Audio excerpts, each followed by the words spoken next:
Chapter 1, Sloka 20.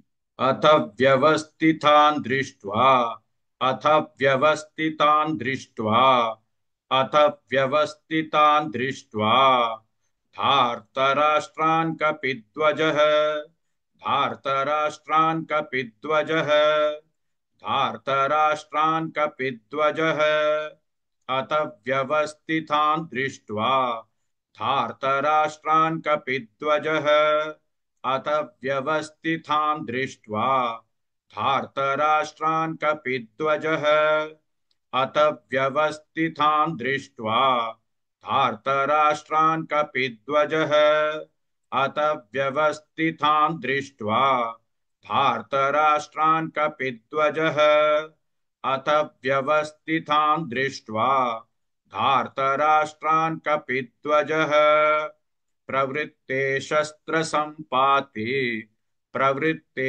शस्त्रसम्पाते प्रवृत्ते शस्त्रसम्पाते धनुरुद्यम्य पाण्डवः धनुरुद्यम्य पाण्डवः धनुरुद्यम्य पाण्डवः प्रवृत्ते शस्त्रसम्पाते धनुरुद्यम्य पाण्डवः प्रवृत्ते शस्त्रसम्पाते धनुरुद्यम्य पाण्डवः प्रवृत्ते शस्त्रसम्पाते धनुरुद्यम्य पाण्डवः प्रवृत्ते शस्त्रसम्पाते धनुरुद्यम्य पाण्डवः प्रवृत्ते शस्त्रसम्पाते धनुरुद्यम्य पाण्डवः अथ व्यवस्थितान् दृष्ट्वा धार्तराष्ट्रान् कपिध्वजः